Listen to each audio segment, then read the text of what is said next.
Эрчүүд эмэгтэйчүүдээс бага уйлдаг гэдэг. Эмэгтэй хүний бүтэн жилийн турш уйлсан нулимсыг цуглуулбал иймэрхүү хэмжээтэй болно гэж үзье. Харин эрчүүдийнх ийм хэмжээтэй болох нь.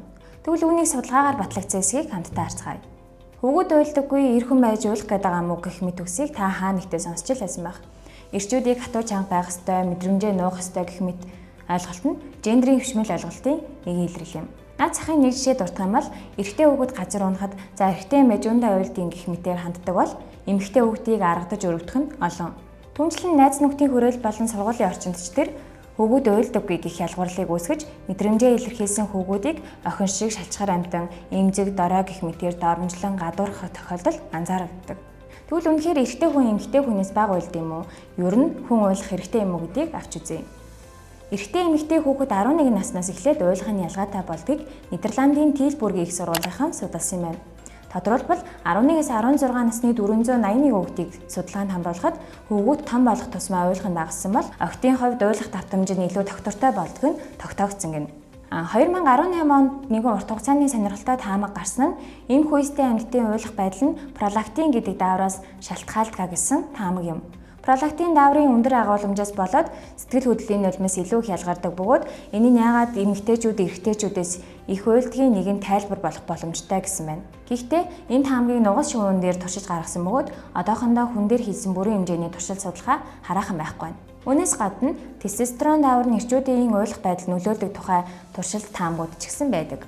Discover сэтгүүлийн 2022 оны нийтлэлд хэрвээ тестостероны хэмжээ багасвал хүн илүү сэтгэл хөдлөлттэй болдог хэмээн онцлсан байна. Яг ч тийм биш юм. Учир нь 1996 онд Бронштейн тэргүүтээ судлаачдын ойлгож мэдснээр хүүхдээ сэтгэл хөдлөө чөлөөтэй илэрхийлэхийг дэмждэг хвшмэл ойлголтыг эсэргүүцдэг гэр бүл өссөн эрэгтэй хүүхдүүдийн уйлах хандлага давтамж нь харьцангуй өндөр байжээ.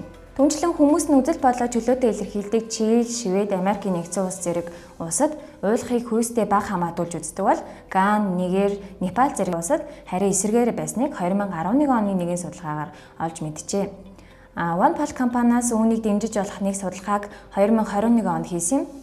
Нийт 2004 Америкчуудын уйлах татамжийг судалж үзэхэд судалгаанд оролцсон эрчүүд сард дунджаар 4 удаа уйлдаг байхад эмэгтэйчүүд 3 удаа уйлдгаа гэсэн юм сонирхолтой дүн гарчээ. Тэгэхээр эрэгтэй эмэгтэй хүний уйлах давтамж нь дан биологийн хүчин зүйл даавраас хамаарч өөр байдаг гэж үзэх нь өрөөсгөл ойлголтоолж таарч байна.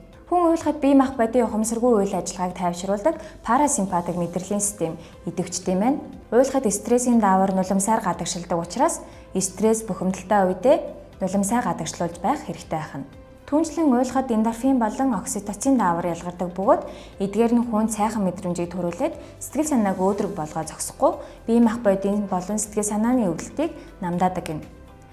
Уйлах нь энэ мэтчлэн олон эерэг нөлөөтэй байхад яагаад эрх үсэд төрснөөрөө нулимсаа тавьчиж сэтгэл хөдлөлөө илэрхийлэхээс эмээх ёстой гэж манай улсад амиа хорлогчдын 80 гаруй хувийг эрэгтэйчүүд эзэлж эрэгтэйчүүд эмэгтэйчүүдээс дунджаар 9.2 жилээр бага насалж байна. Үүнд бидний яриад байгаа гендрийн хвшмэл ойлголт нөлөөлд юм биш байгаа бодгол асуудал.